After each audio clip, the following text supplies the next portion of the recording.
Welcome to the newest episode of Beyond the Fame with Jason Fraley. I'm your host, Jason Fraley, picking the brains of the top filmmakers, musicians, and artists of our time. Jake Fraley of the Cincinnati Reds will play in Major League Baseball's second annual Field of Dreams game tonight in Dyersville, Iowa. He also happens to be my cousin, so I hopped on a Zoom call with Jake and his proud parents, Marv and Tracy Fraley, whose favorite movie is, of course, Field of Dreams. Jake, thanks so much for joining us. Oh, absolutely. I appreciate you having me.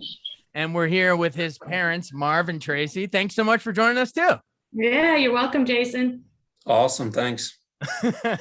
Now, it's really kind of cool to be able to do a family combo here, I guess. But let's start with Jake. It's got to be so exciting to play in this game. I know. Remember last year, they had Kevin Costner come out to the mound and look around to that amazing music, and then all the players walked out of the corn to start. So, have they given you guys, a heads up on how that's gonna go, or have you had to choreograph walking out the corn?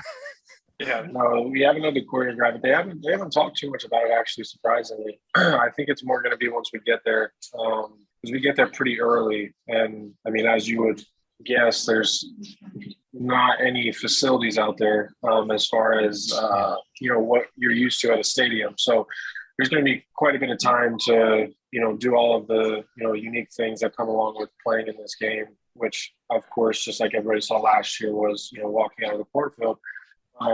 So I'm sure once we get there, they're going to kind of go through, how they're going to do it. And I got to see actually a little bit of it because this year, I don't know if you saw, they did a minor league game at the Field of Dreams. So I actually got to see about 3-4 minutes of the minor league teams coming out of the cornfield as they were introducing themselves. So I'm going to assume that it's going to be pretty similar to that.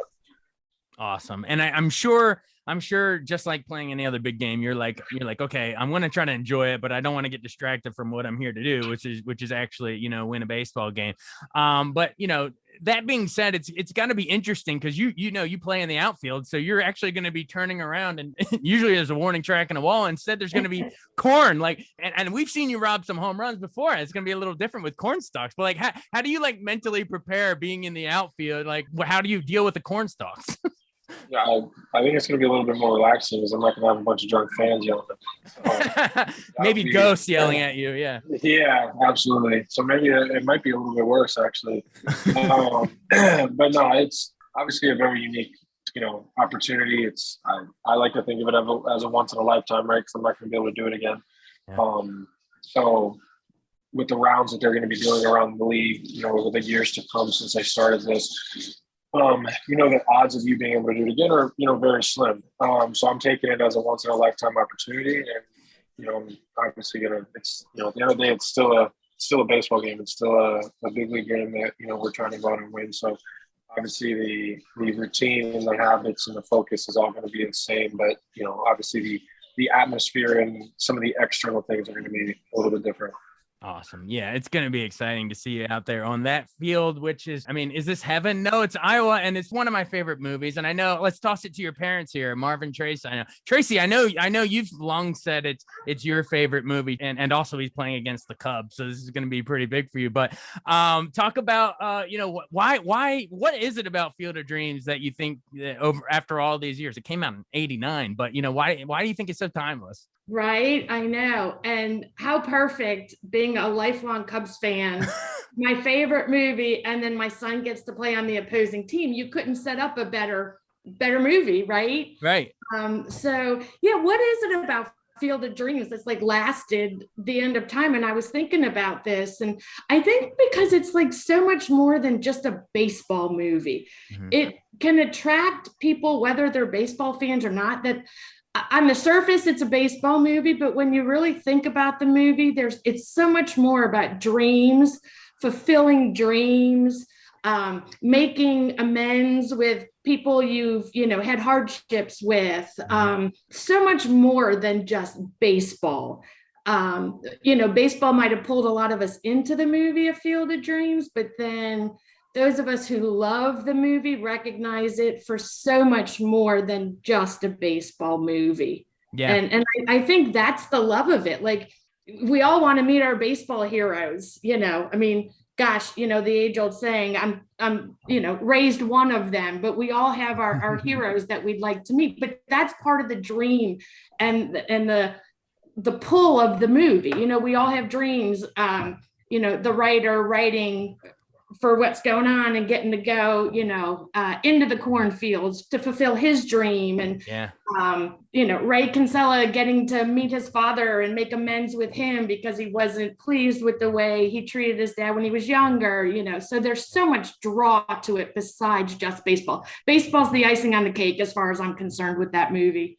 Oh yeah, I agree. And Josh, you even just while you're talking, you're just picturing all these scenes of, you know, well, Ray Liotta, rest in peace now, you know, this will be the first Field of Dreams game since his passing, but you know, him coming out on there's a man out on your lawn and you know, him describing the crack of the bat, I can still smell the grass and you know, the brass beds in the hotel rooms. Like the way it's written is amazing. You mentioned James Earl Jones, the great speech, you know, through all the years that, you know, the one constant's been baseball. And then we haven't even mentioned Moonlight Graham. I mean, come on. Great Burt Lancaster. What does he say? He goes, stretch a double into a triple and wrap my arms around the bag. That's my wish, Ray. Yes. God, so many good moments. But let's toss it to Marv.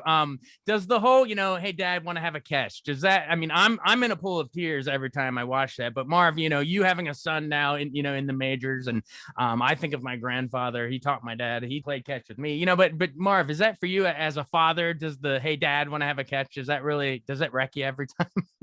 Oh, without a doubt, because, you know, me and Jake talk about this all the time, and there's memories pop up and you think about being a little kid playing baseball, and I would pull into the driveway every single day and I wasn't allowed to eat dinner. Jake was standing there with a bat in the bucket and he said, we have to go hit. Tracy would bring me out food while I was sitting on a bucket because we had to hit, you know, 200 to 500 baseballs into that net every single day. So yeah, the nostalgia of somebody that truly loves the game, and then to see Shoeless Joe Jackson on the field, one of the greatest baseball players to ever put in uniform, and then all of the things that both Tracy and you talked about, it's magical. The movie's magical. I agree. Yeah, and just that concept of, you know, Shoeless Joe banned from the game for, you know, throwing the World Series and they're almost in purgatory, right? He's working out his penance in the afterlife on this magical diamond under these lights. I mean, it really, there's so many levels to it. Before I want to get back to baseball, but real quick, Jake, have you always been a fan of the movie? Did they show it to you at a young age or something? Or when did you first see it? Oh yeah, absolutely. I can't tell you exactly when I first saw it, but it was quite a few years ago when I was obviously younger, but I can't tell you how many times I've watched that movie. Well over 10 times, at least. Oh yeah, it's an all-timer. I think I watched it with my parents it was like a CBS movie of the week. You know, they would play before streaming. They would play the old movies on TV, but yeah, it was so great. Well, awesome. Well, Marv, you kind of mentioned that, you know, coming home from work and Jake had the balls ready to play, sort of that reverse. Remember that old Cats in the Cradle song where he never played with the sun, and you got to do it all the time. Dated references, old references. But was there a moment, that you guys as parents, you Marvin, Trace, that you sensed Jake had the potential to make it, you know, as a ball player? Because I mean, I remember us all playing wiffle ball. Jake, you were probably like 2 years old at the Fraley reunion or something with a wiffle ball bat. My grandfather, your Uncle Lou, my Pat pitching wiffle balls to you. Rest in peace. But man, I mean, did you remember any of those, Marv, or you said, oh, he's got a shot here? Oh yeah, well, without a doubt. There's lots of points along the way. I can tell you the biggest one without going into a very, very long story. Tracy found a tryout for Cal Ripken's travel ball team when he was 11 going on 12. Okay. Like, he's not going to make the team. Like, me and her going back and forth, like, just like whatever. And then we decided, hey, it's not that far. It's 2 days of free practice. Let's just do it. So Jake goes down there and there's 30 or 40 kids and Billy Ripken is throwing BP. Wow. So Jake gets up and he is tattooing balls off the right field fence, center field fence, left field. Every single ball, I think he hit the fence. His last ball, he hits it off the top of the wall and it bounces back. Jake, then Billy Ripken is amazing. And he's just like, get out of here, kid. As Jake is walking back to the dugout, Billy Ripken goes, what's the matter? You only got warning track power, and Jake jumps out of the with his bat in his hand and says, "Give me one more pitch." He goes, "Get the hell out of here, kid." So we leave from that field and start walking over to another field to do more drills. The coach that Jake had been playing for at the time grabs me when we're walking. He goes, "Billy Ripken wants to talk to you." Never met the guy. Never met the guy before in my life. He walks up to me and talks to me from that field to the other field. And his exact quote was, "I've never seen a 12-year-old kid with a sweeter swing ever." Wow. I looked at him and I was, number one, meeting Billy Ripken was amazing. Yeah. Number two, Billy Ripken's telling me that my son has the most beautiful swing he's ever seen in his life.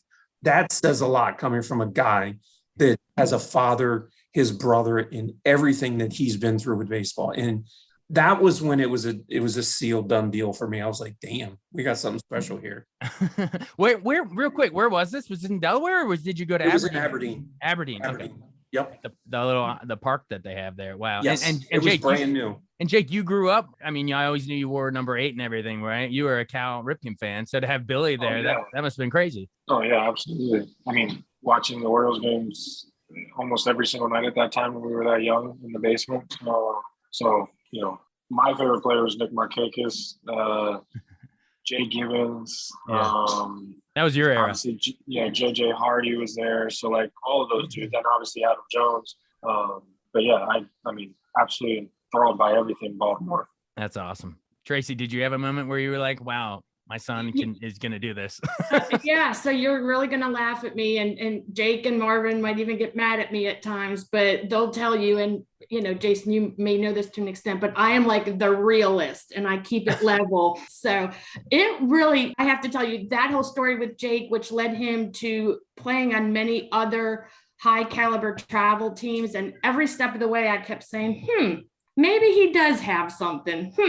Let's go and see what he does with this team. Let's go see it wasn't until he got that offer from LSU and the scholarship offer to go to school there that I looked at Marvin and I was like, he really is good. Like LSU. Fine, I'll admit it now. That's a baseball school, Yeah. I was like, all right, I guess he is that good. It was that moment that I really finally was like, yeah, he's got it. He really does. I'm just not one to jump in, and just say, oh yeah, he's so great. And everyone kept telling us that, from the time he started playing T-ball in Delaware, he's special, he's special. And it was just like, yeah, well, so is every other kid at 6 and 7 and 11 and 12. So let's wait a little while. So it took me a little bit longer before I jumped on the Jake Fraley bandwagon. That's awesome. And yeah, just to tie all the local connections together, Jake, you were born in Frederick, grew up in Delaware, and then take me to that part like your mom's talking about where you transition from, how do you say it, Caravel Academy in Delaware? Yeah. Yep. To college in LSU. What sort of, how did you see yourself grow from each, like what sort of lessons? And here's where you get to shout out to coaches and stuff too. But, from high school to LSU ball, how do you see yourself developing? Because that's a whole different level. You don't really, I mean, when you're in high school, up until probably very recently, the mental side of the game never really developed to an extent for me until recently, if I'm being completely honest. But when you're that young, you get kind of like lost in like the future, like always looking toward it, always wanting more. This isn't good enough. You haven't done enough. So like, and you need that in a sense. So like going from Caravel, even pushed back before that with Red Lion and starting high school ball, I was very excited. I was very, I was like, kind of like starting all over again, right? You were the best on your, travel ball teams. You were the best on, the Baby Ruth teams, and then getting to high school is kind of, again, restarting. So I'm a freshman. I'm trying to prove myself. It's, it is a different ball game. To that extent, it wasn't very familiar as far as like, how big the field was, everything pushed back, all of those things. It was just a few years getting to high school of having that experience of the bigger field and all that stuff. So you kind of get like lost in it, and then you kind of get into it and you start playing, you start mentoring your teammates, and you're like, okay, like I fit in here, I can do this. And then, fast forward again, like your question with Caravel, and then Caravel was the same thing. You know, at that point, I was already a senior and committed to LSU.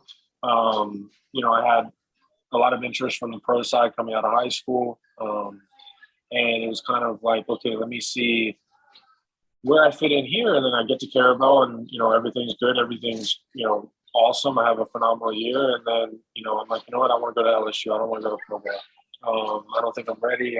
I just want to go experience, you know, college and all that. And then again, you get to LSU and then it's restarting all over again. So like every phase of the game as you continue on from, I would say from high school on, because everything before that is just very kind of still together and it's very controlled in a sense.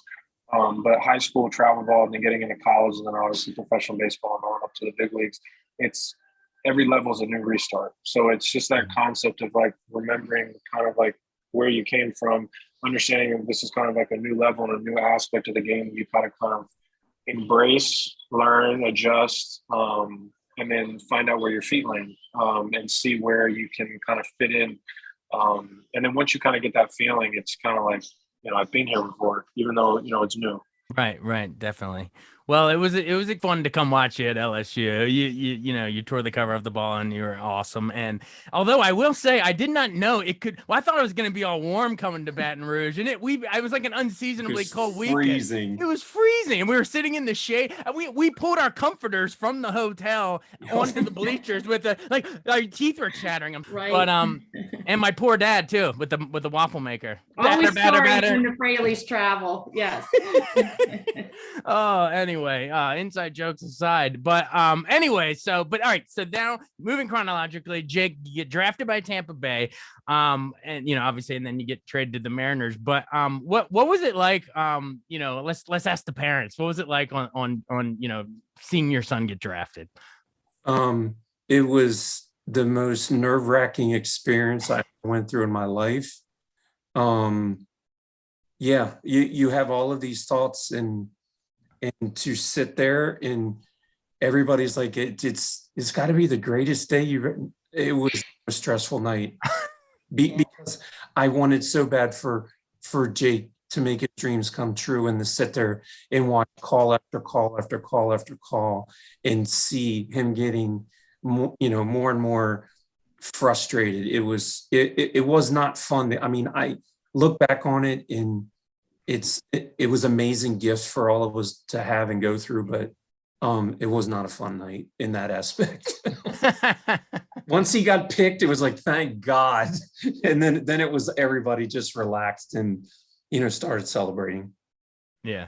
Tracy, anything you want to add, or Jake, anything? No, I think he hit it. I mean, you know, it's stressful because as a parent, you just, you know, you want the happiness for your child, and you know that the stress, you know, that a level of stress, it's one thing if you have a kid who, you know, is like, you know, a Bryce Harper or something that's going to go top 5 no matter what. Okay. But when you've got a player like Jake who's worked his tail off and he's proven himself, but you just don't really know where he's going to go, it's stressful.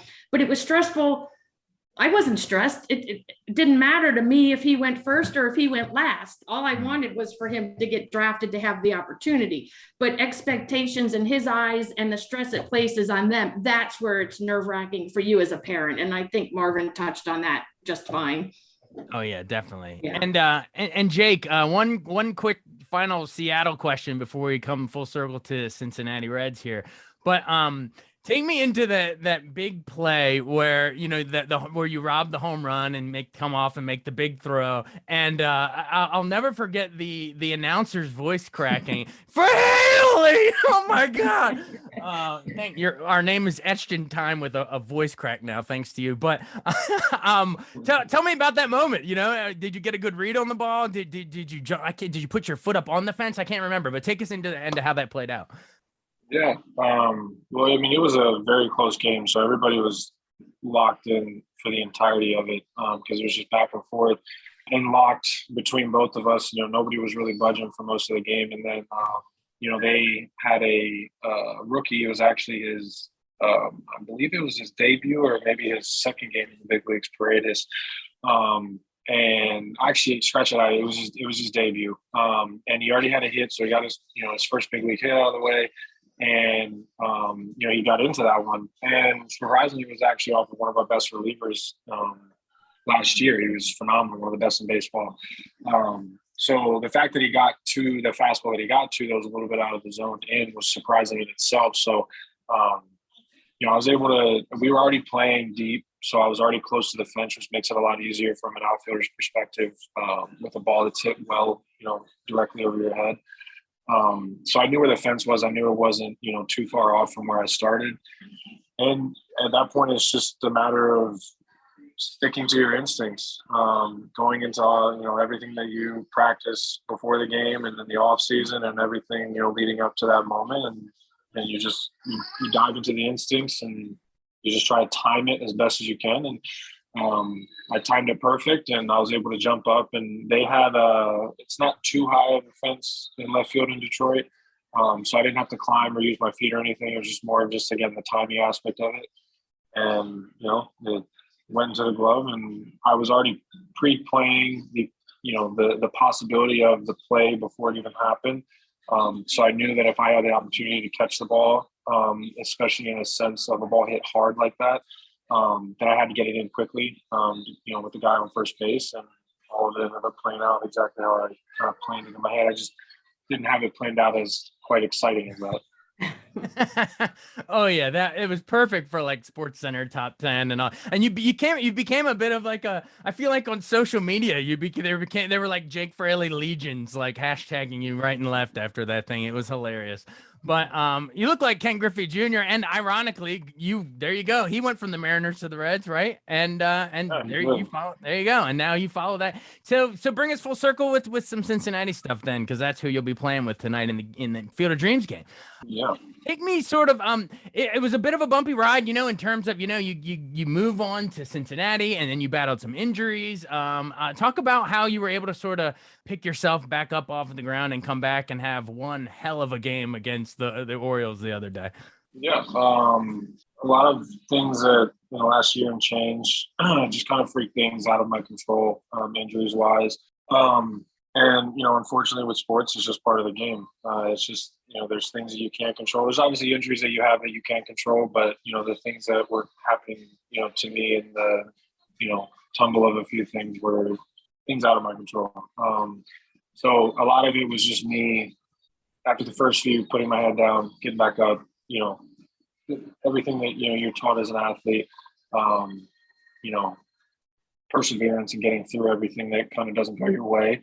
And then when this happened on the backside of, coming to Cincinnati, being a fresh start, a new team, it was exciting. I had a great camp. I was enthralled with everybody that was involved with Cincinnati, the coaching staff, the players, the training staff, the front office, a lot of the people that I've met from the front office, ownership and all that. They're very good people, phenomenal people. I love the way they run the organization. Our manager, DP, is out of this world amazing. And so coming over here and then starting the season off playing the first month and I was having some knee problems. I've never had knee problems before. And it got to a point where we kind of all came together and was like, let's figure this out, give it some rest. So I was able to get that under wraps. And then I went out on my rehab assignment and had a great rehab assignment. Body was feeling good, swing was feeling good. I was one game away from coming back. Kind of based it up the middle, hit first base, and fractured my foot again. And it was the second time I've done it. I fractured that same bone in 2018. It was just, again, a freak thing of just nothing out of the ordinary. I just hit first base and felt a sharp pain. Ended up being the same bone that I fractured in 2018. And again, going back to what I said, in the beginning, whereas it's just things that are out of your control. And for me, when I went back to that mindset of, okay, let's just, pick myself back up, let's get through this. I've been here before, unfortunately, and let's just do it. And I found it a lot harder to do it this time.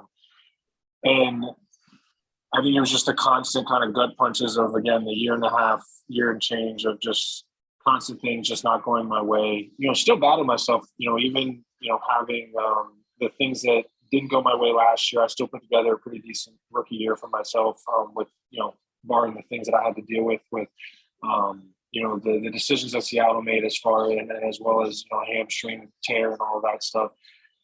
And then trying to figure out, how am I going to do this? And I got to a point where I was like, I don't know if I can. And I was more or less, use whatever terminology you want, but for me, I think it makes most sense of like kind of like almost like a nervous breakdown. And I just didn't know how I was going to be able to do it. And so I had a guy that he's very well renowned in the sports world.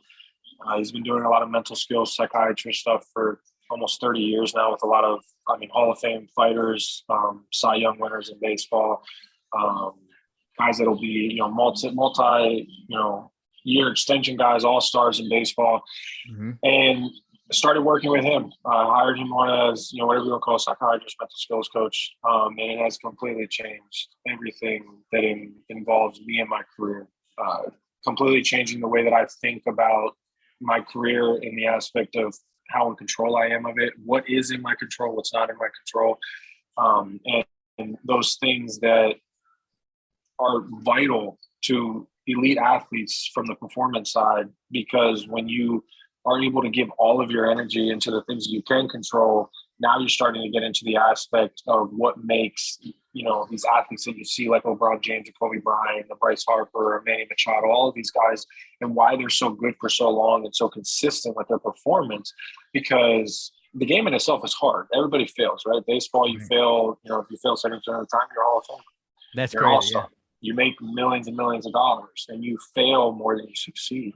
Yeah. And so what makes those guys be able to deal with that failure? Because there's something that they're doing that is allowing them to do that. And so for me, it was this side of the game that I never gave any thought or work to. And so for me, it was, I need to find somebody who has the knowledge to do that and to help me so I can take that knowledge and I'll put it into action.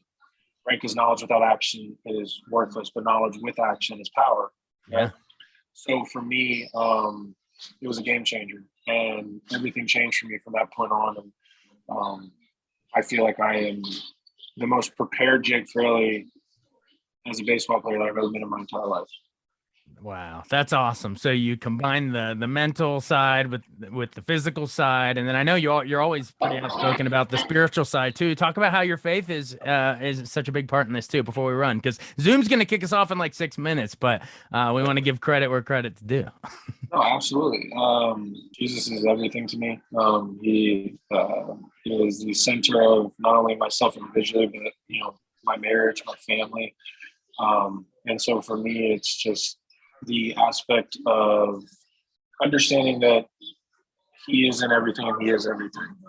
So it doesn't matter what you're doing from a career standpoint, how your relationships are, right? Everybody is living a different life and everybody's in different stages of their life, but yet Jesus is kind of like this one thing that is constant, never changing, and is always there amidst everything, the good, the bad, the chaos. And it's been amazing, to be brought up in a family that is faith-based, and to have the opportunity to go to a school like Red Line Christian Academy, to meet some people, teachers and people, staff that have been, lifelong friends that I still talk to this day that have helped me along with my faith and my walk. And you see how the Lord works in so many ways, because then even going on from there to LSU, my chaplain at LSU, one of my all-time favorite human beings ever, helped me so much in my walk in my 3 years at LSU. And then since then, just being able to just walk with the Lord every day, learning about and developing that intimate personal relationship with Christ, and just spending my time with him each and every day, getting into the Word, being able to live it out in my actions every day. And I think that's the biggest thing that has been constantly growing with myself, is understanding that it's not like you have a very personal, intimate, alone time with him that needs to be a factor each and every day in your relationship with him, but also it needs to be spilt out into your actions, right? Holy Spirit overflows you with joy and overflowing, so that overflowing can go off into everybody that you're surrounded around, right? You can't reach everybody, but you can reach the people that he has placed you around that are in your immediate circle. Whether that's people that are close to you or a stranger that you walk on the side of the street, right? That stranger seeing you, it might be the only time he gets to see the face of Jesus in that moment, maybe for the rest of his life. You never know. And so when you understand that, you allow yourself to be walking to that standard and allowing your Holy Spirit to have a place to land and allowing Holy Spirit to have a place to come out in your everyday life. Yeah, absolutely. And that immortal, eternal, heavenly world juxtaposed with the mortal world is on display at the Field of Dreams game with that cornfield is sort of, is this heaven? No, it's Iowa. And our family, the Fraley family, the Fraley Burdett family has endured some loss in the last couple of weeks. And so those words are a little, not to tear everyone up on here, but that idea of, is this heaven? The ghosts coming through the cornfield, it hits a little home for all of us on this call, I think. So thank you so much for joining us, everybody. And Jake, go out there and soak it all in. Like you said, it's a once in a lifetime opportunity. Anything you guys want to say in the final seconds here about the big game? Marv, Trace, how proud are you? We couldn't be prouder. Proudest of what he said at the end more than anything else, because without that faith, nothing else happens, period. And I know it's a big game tonight, but in a couple of weeks he'll be in DC, so maybe we'll see some people there too. All right, yeah. If you build it, we'll all come. So that's right. That's right. All right, hey Marv, Trace, Jake Fraley, the Jake Fraley. Thanks so much for joining us on WTOP. We appreciate it, and great to catch up with everybody. I love you guys. Yeah, it's great Thanks, to see you, buddy. Jason. Have fun. Yeah, appreciate it. Thanks so much for listening to Beyond the Fame with Jason Fraley. Our theme music is Scott Buckley's Clarion. Remember to give us a 5-star rating if you like what you hear. We'll see you next time.